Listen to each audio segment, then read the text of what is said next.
let's move on to in some senses it's the final topic, but in others it's the first topic, because the key finding, the number one finding from this report, was legal enters the boardroom. And there's many statistics, but let me just read one at you.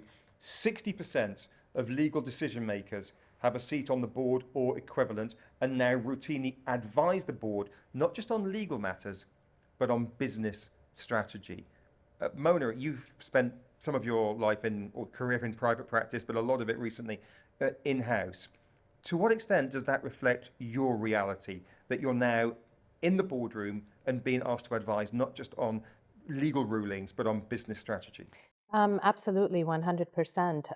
I think, and this has evolved over the years as well, where we've gone from, being seen as business blockers within an organization, and I say that as the legal function in general, to being viewed as business enablers. And so the idea is that we are positioned now to really partner the business very intimately, be an integral part of the business. That's who we are. So it's not just legal, it's we are part of the business. And at the management level, we also, in that respect, have to view ourselves as leaders in the business. So not just the legal expert, but also leaders in the business, and supporting the business in assessing risks, in strategizing from the get-go, preemptively, and not just on strictly legal topics. We need to view ourselves as in that capacity as leaders in the business, to also advise on other non-legal topics, or give our views maybe more from a commercial perspective, for example, in addition to a strictly legal perspective. So it certainly has evolved tremendously in that respect. And I think that's the way of the future. Things like contracts and the more transactional work, that's part of it, but that's not really, yes, we add value there, but where we add true value and more tremendous value is more in the advising across various areas from a strategic perspective. Jake, if I can ask you, have you seen this kind of mission creep as well, from being the legal advisor to being a trusted advisor on a more broad range of issues? And if so, maybe you can give us a couple of examples from GEMS or from the education sector. Yeah, I would agree with what Mona said. I think, despite what some people think, lawyers are good thinkers. They are good at grasping difficult concepts. And I think some of the problems where in the past we say business blockers is they've been so focused on risk and being right and not being challenged. And sort of if you're a hammer, every problem's a nail. But when you redirect that thinking towards solving the business's problems, of which one aspect is the legal aspect, in which you have good training you bring to bear, I think people want that thinking, and they're sort of hungry for it. So yeah, I see it quite often. Maybe give me some examples of the kind of things you've been asked to advise on from a business strategy perspective. I know there are compliance issues and you can't give me too much detail, but is there anything that you could share in terms of you being in the boardroom and talking about things that aren't legal issues? Yeah, I would say I see, particularly on M&A and corporate matters, that those things are very complicated. I think there's issues where you have some people on the finance side and some people on the legal side, and they don't understand each other, what they're each working on. And I think if someone on the finance side is good at reading the document and someone on the legal side is good with the numbers, that's a super valuable asset. And so I've seen that a lot, where if you can understand the financial aspects and say, look, this is really risky from a legal perspective, but there's this other alternative from a legal perspective that limits that risk, but I think substantively solves what you're trying to do. I think in some of those more big, chunky, complicated M&A type deals, I've seen it. Fozia, what's been your experience working for a very large multinational organization, a listed company, multiple layers of compliance? How have you seen your role and the role of in-house counsel transition from being purely advising on legal matters to being something a little bit broader? Us in the boardroom, insofar as having the role of a consultant in advising, that's all fine, and a lot of us do the roles of company secretaries as well. But to have more sort of vocal existence where you have a vote on matters that a member of your team would have advised on, I think that could potentially pose a conflict of interest. So we shy away within Citi from being members of boards, so we don't do that. Or if we are doing that, we sort of, we restrict it to a concern where a person on the board is not also heading the team in that particular jurisdiction. So, it's just to keep that arm's length situation going. It's an interesting perspective, Arturo. Again, very large, multinational, listed company, lots of levels of compliance. Where does your role as counsel and your role as advisor, businessman, if you like, begin? Yeah, I think you touched on a very good point. I mean, I think we're considered businessmen now. I mean, and I, like Fauci, I mean, I agree with that position. I do not sit as a former member of the board of the company. I don't allow, to the extent I can, to my team members to sit on the board. We do enter the boardroom, right? We are sitting next to the general manager, next to the business leaders to help them make those decisions. I mean, we are the trusted advisors, right? And some of the things that I have been practicing since I moved into private practice, the way I always see things is you go to the experts in Altamimi to give you a deep analysis of what the law provides, of what the risks are, but it's up to you then to execute. The in-house counsel has to eventually make the decision. Do I agree with what Altamimi is saying? But if I completely go with what they're saying, the business may not close. So I need to make that decision, informed judgment, and again, you get the stakeholders. You see, as Jake mentioned, I mean, this may be risky, but if we have cover on this one, I mean, this may still be a good business for the company. So as a team, you take that informed decision. We are basically cost centers, right? I mean, we don't generate actual revenue for companies. So what, I always try to teach my team is you cannot come back to your clients and say no. I mean, unless it's borderline illegal, because we will never cross that line, just find a solution how to do it. There's probably going to be more than one solution to a single problem. So if you're faced with this, you may not like it, yeah? You may feel uncomfortable because this is risky, but that doesn't mean it's illegal. So make sure you lay out all the risks that you see and make that, or help the business do that informed decision. And it's interesting, it comes back to what you said. You've moved away from being this cliche of lawyers are the business blockers within the organization to people facilitating business. And yet, as Arturo said, sometimes you do have to say no, don't you, I guess? Absolutely, 100%. I think, I agree with both what Fauzi and Arturo said, and I think it's just important to make that distinction between the corporate board and the leadership team for the business. So legal's presence is more on the leadership team for the business. And yes, absolutely. I mean, of course, there will always be times when you have to draw a hard line to say, it's very clear, you can do this, you cannot do this.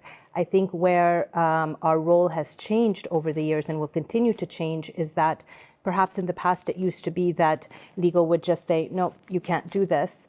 And then they go back to their office, to their silo, and the business goes to try to figure out, okay, well, what alternatives can we come up with in terms of certain projects or deals.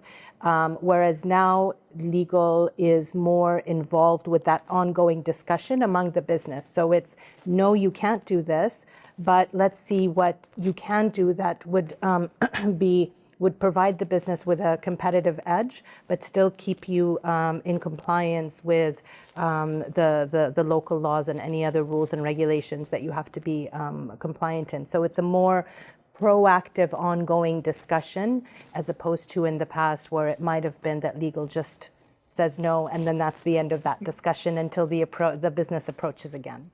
And finally, Isabella, if I can ask you about how this has changed from the perspective of a lawyer in a private practice who's advising firms like this.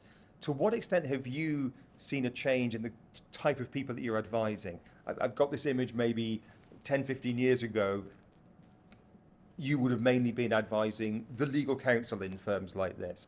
But maybe now you're more called in to speak to the CFO or the CEO or the Chief Strategy Officer. I have this sense in my head that maybe that transition is happening, but maybe not. How accurate is that? There is a transition happening indeed, because at the end of the day, really whatever changes are happening within the business, and the fact that businesses, even without including their in-house legal team formally as board members, they talk more to the in-house legal teams in relation to commercial matters.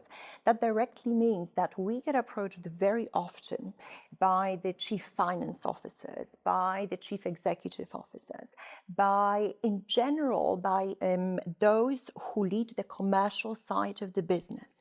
And then, of course, it's quite an interesting discussion, because we at times do need the in-house team to be the bridge between the business side of things and us coming from the legal side. But one thing that naturally came to mind when all of us were discussing this matter was that, in fact, because of those changes that are happening within organizations themselves, and more expectation on in-house legal teams to have a commercial thinking about risk and approach to risk and assessment, means that clients expect us as law firms to advise them on the risk, to tell them what the legal position is, but also to come up with solutions and to see, to even do a little bit of that brainstorming and risk assessment. Every now and again, we as lawyers in-house push back on that a little bit. We say, it's difficult for us to assess the risk for you. You as an organization know what is more important to you. We can give you a little bit of pros and cons, but over the years, we have, as a legal profession, become more practical in the approach. Sometimes, instead of producing lengthy, detailed memos, we would say to the client, would you like a suite of PowerPoint slides that may help you at the meeting with your management? So our practice, private practice, has evolved in order to meet the changing expectations of the corporate world of our clients. And that's interesting, and it brings me on to my next question. You mentioned PowerPoint slides, which immediately conjures up images of management consultants or strategy consultants. And for all the large organizations like we have here today, they will have a legal advisor. They'll also have an accountancy firm advising them. They'll probably have some kind of management or strategy consultancy. They'll probably have some kind of communications or investor relations consultancy, and maybe one or two others. And I wonder, to use that phrase again, mission creep. Do you find there's any mission creep or bleed between those worlds, and that you're getting drawn into a little bit of investor relations because of legal aspects to that, a little bit of human resources because there's a legal aspect to that? Yes, in fact, to some extent.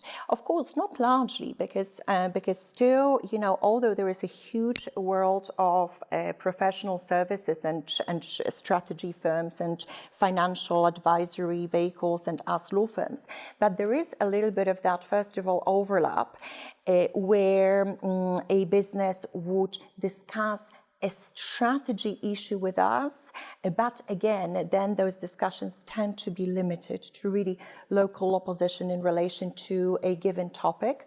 That said, we every now and again, jointly with other advisors, meet together, have calls together in relation to a project for a specific client.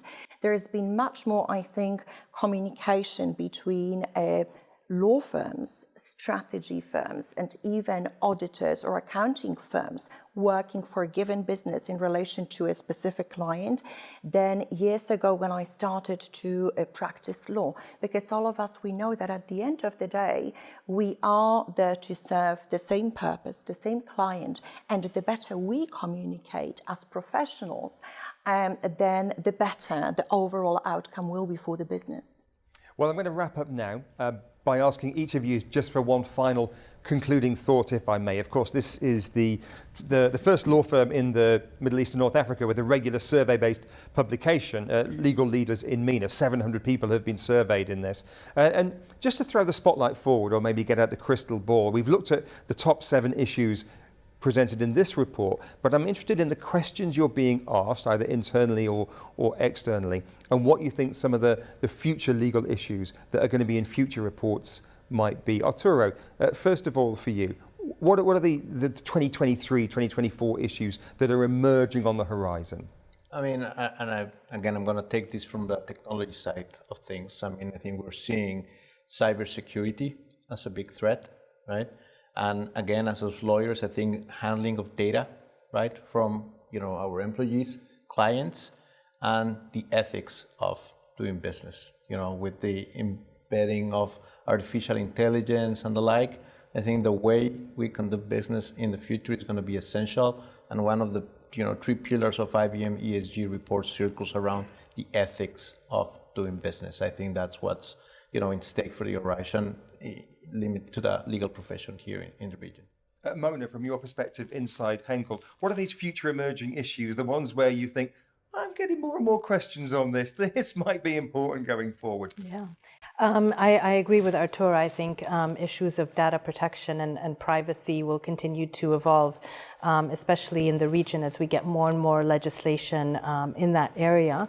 And given the change in dynamics of people's moving to remote working, this will become a more important topic for us to tackle, as well as just in general looking at things from a cross-jurisdictional perspective. So it's no longer that when we look at a situation or we're faced with an issue, it's what are the rules and regulations within that particular country. But given that people are more mobile now, parties in different countries are going to be engaging more and more, so we have to look at things from a multi-jurisdictional perspective, definitely. And of course, ESG, that will continue to move forward in terms of level of importance. And I think for those that have not quite grasped that yet, they may be, falling behind. So that will continue to be a very important topic. Fawzia, from your perspective, if you look over the horizon 1 or 2 or 3 years hence, what do you think is going to be the big issue that you're going to be asked about? All of these that they've mentioned thus far, and certainly also localization, increase elements around those, data protection. So regulators wanting to keep data that belongs to their customers in a jurisdiction, in that jurisdiction, and not being, warehoused elsewhere. Or at least being reluctant to having it being warehoused elsewhere. ESG for sure. From our end also as Citi, a lot of focus has moved towards the client experience. So how do we, as a legal team, make it easier to onboard clients? How do we make KYC, so relevant? And how do we make it easier for the client to understand our documentation? I think that's going to be key. Jake, from your perspective, what do you see as the next big thing? Yeah, I agree with all that, of course. I think, we want to talk about ESG. I think we're just getting started there. I guess one that we haven't touched on would be tax. So tax substance, global minimum tax. I mean, we've all looked at tax structure reports that are going to be completely unwound, and we all have existing structures. I think it's going to be super complicated, and unlike some things that the regulations are out there but are not enforced, I can promise you that tax that will be enforced because it hits the bottom line. Finally, Isabella, our host today, thank you very much indeed. Again, if you look forward 2 or 3 years, what are the emerging legal issues that you think are going to be keeping your team and teams like yours busy? Well, I think there will be a general trend that will continue of legislation popping out left, right, and center with a lot of changes. I think really across different areas of operation. We were looking at 40 new pieces of legislation over the past year in the UAE. That trend, in my view, will continue. It will continue and it may increase. For us in private practice, it will mean we will have to continue to be up to speed with those changes to meet our clients' expectations. And again, it's will be very exciting. Those coming years look very positive and exciting because the economies of the region are booming and the authorities are really continuing to modify legislation to address those changes. Well, it's been a fascinating discussion. I'm sure we could go on for hours, but we'll have to leave it there. Thanks to our panelists today. First of all, you just heard from Izabela Saskowska, the partner with Altamimi. Thank you very much indeed for your time. To my right, we have Mona Mahdi from Henkel Jebel Ali, Legal Director, Head of Legal and Compliance. Appreciate your time today. Thank you very much indeed. Arturo, new to the region. Great to have you here. Thanks very much indeed. Arturo Ortiz de Zarate, General Counsel for this region for IBM. Thanks very much indeed for your time. To Jake Barnard, General Counsel with GEMS Education. It's been great. Thank you very much indeed. And finally, to Fozia Kehar, Division Counsel for the Middle East and North Africa at Citibank. Appreciate your time today. Thank you very much indeed. Well, that concludes our discussion today. We could, of course, go on for hours, but we'll have to leave it there. From Altamimi headquarters here in Dubai, thanks very much indeed for your time and attention today. Don't forget, of course, the report is out. Legal leaders in MENA, 700 legal decision makers giving their opinions on some of the big issues that matter. Thank you very much.